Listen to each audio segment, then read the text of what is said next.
Welcome along to Spring into Strength, and I'm Jana, your guide over the next 4 weeks where we have a marriage of Pilates into strength work. So we're going to start today on our mat. There is no kit needed. Bring your feet to about hip distance apart where you feel your hips, the middle of your kneecaps and your second toe all streamline. Can we lengthen all the way through the legs, lengthen through the spine and lift right up through the crown of your head. Head over heart. Give me a deep inhale and allow the shoulders to gently rise and feel the shoulder blades sliding down the back. So we have that deep inhale, shoulders lifting, and that deep exhale, shoulders rolling all the way back and down. As you breathe in for me, allow your belly to soften and feel the breath expanding wide into the pelvis. And as you exhale, we're still softening. Good. Take these arms up for me now. So we're floating up. So the hands are at shoulder height. We're thinking about the shoulder blades themselves now, allowing the shoulder blades to lift, to slide back, down and together. So if you can, as you make these circles with the shoulder blades, try and stay really tall through the spine. So what we're not doing is arching into the low back to get there. We're really looking at isolating the shoulder blades, because if we can get some slide and glide there, they're going to serve us really well in the strength phase. And allow your arms to just ease all the way back and down. Can we take these hands now across the shoulders and take a big inhale? As you exhale, let's feel a gentle connection through those lower abdominals. So it'll feel like your two hip bones just gently drawing towards each other. Keep those hip bones looking straight ahead for me as we spiral the spine around the corner. Allow your head to go with you and there's no forcing. And then we're easing through center. So we're taking that deep inhale, everything soft. Exhaling, gentle connection through your tummy as you start to rotate in the other direction. Only go as far as you can, keeping your hip bones looking straight ahead. So we are looking for that spiral of the spine. Good, so we're going to ease over once more and stay there.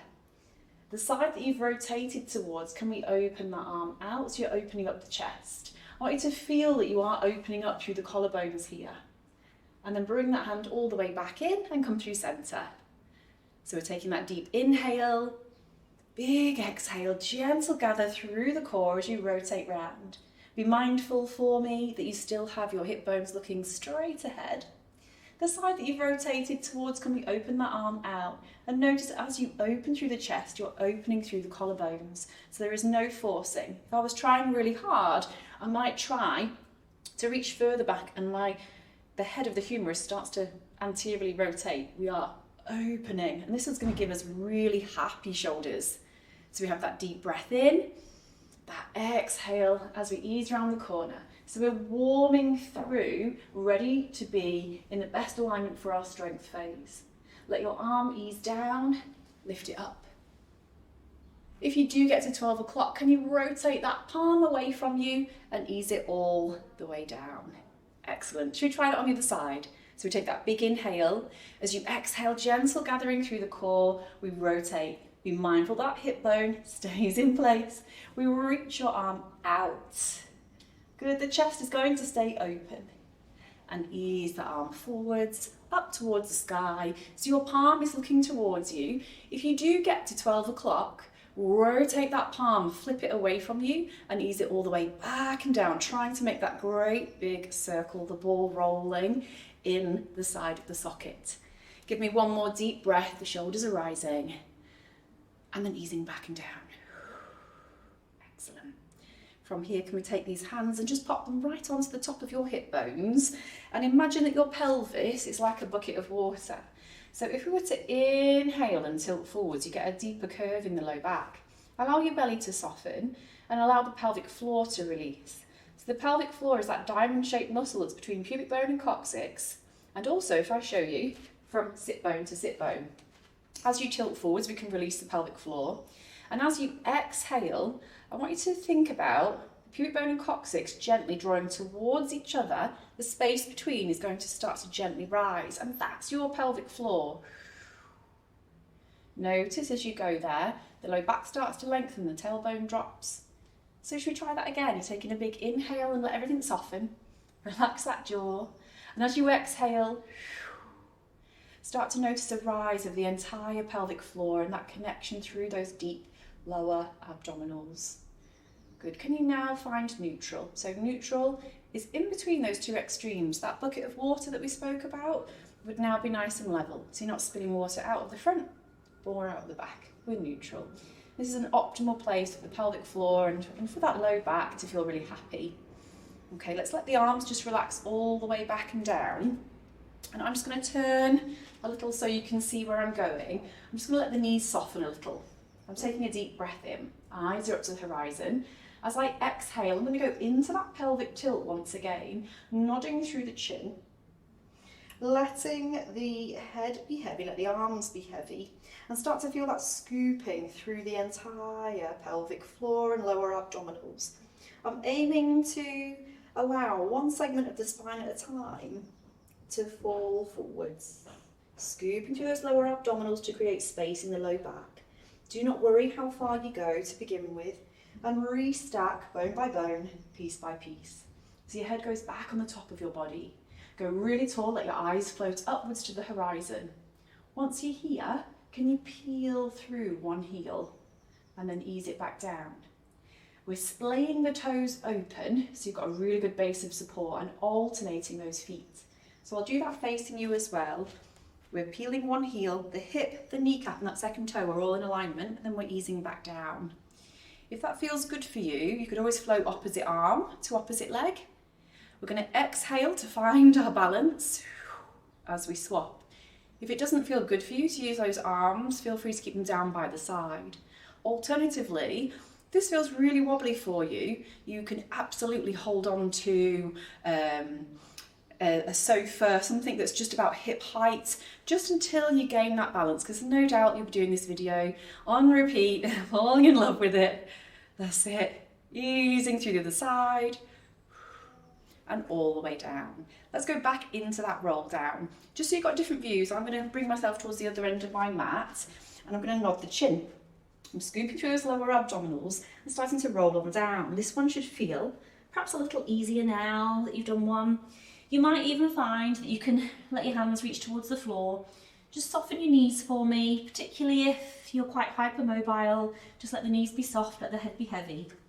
And you'll just see I'm just flipping the wrists, just warming them up before we go into our plank in a moment. And then restacking. If you need support, you can always place your hands above your knees and let yourself ease on up. Good, give me a little foot pedal. One heel lifts, ease it down. Other heel lifts, ease that down, nod the chin. Give me an exhale, feel that connection through the core. We're going to ease on through.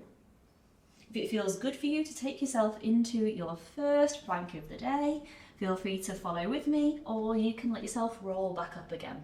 I'm just finding a hovering plank. So my nose is in front of my fingers, my knees are about 2-3 centimeters off the floor. The higher I am, the easier it is. So let's bring these knees a little bit down, challenge yourself. So they're just hovering. Your nose is in front of your fingers. To give yourself shoulder stability, can we push the floor away with your arms? It will spread your shoulder blades across your back, and those deep rotator cuff muscles are working for you. And let's ease ourselves back through. Excellent. Rolling on up again, support if you need it. All the way up. If you prefer to foot pedal, feel free to do that. If you're feeling that you want to take it a little bit further, your supporting hip, stay as tall as you can, lift all the way through the crown of your head, and maybe your foot comes all the way off. What I'm looking for, if I can just do that facing you, what I'm looking for is that you don't let your hips slouch off to the side. You're thinking tall the whole time. So glute med here is switching on. It should feel like this muscle here firms up as you peel a foot. If that's not for you, a foot pedal is fine. Then do the other side.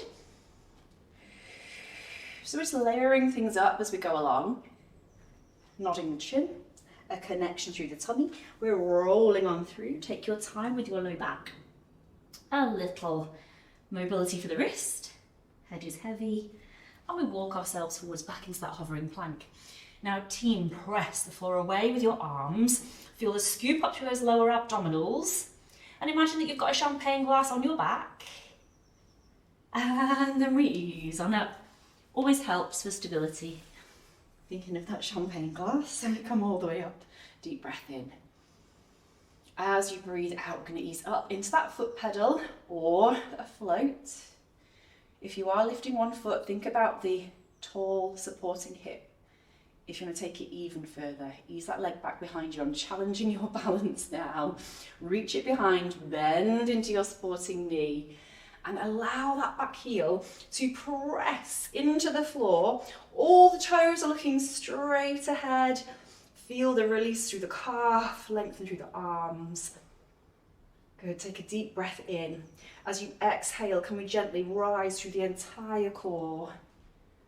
See if you can gently take yourself back to where you came from.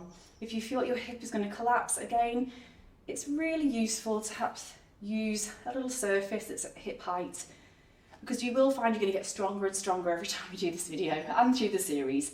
So deep breath in, exhale. If you prefer to foot pedal, you can, or float that foot. Maybe you send it back. Take your time here. I'm wobbly too. We're in it together. Let's reach on through, press that back heel down to the floor. Can you take a check that all 10 toes are looking straight ahead and give me a big reach from the heel to the fingertips? Good, take a deep inhale for me. As you exhale, engage through the core. We're slowly coming out of it. Stay as tall as you can in that supporting leg so your hip stabilizers are switching on. Good, we ease on down. This time we're going to head down to the floor and stay down. So let's exhale as we feel that connection through the tummy and roll on through. A little pre-stretch for those wrists. And we ease on forwards. Now, my lovely, if you do find that being on your palms is not feeling great for your wrists today, you can always take yourself up onto your knuckles. There's always a way to be able to enjoy that plank. We're hovering. Feel the connection through those lower abdominals for me. So I'm really aware that you don't arch your low back. So I'm just arching it so you can see. This might make you feel your low back muscles afterwards. So scoop through the core, send your nose forwards. Hold 4, 3, 2, and 1. Softly down for me, open those knees. Send your arms forwards and just let your head be nice and heavy for a moment. Allow the sit bones, the pelvic floor attaches onto those. Allow them to just excursion out to your sides. Let your forehead relax. Deep breath into the belly. And a big exhale.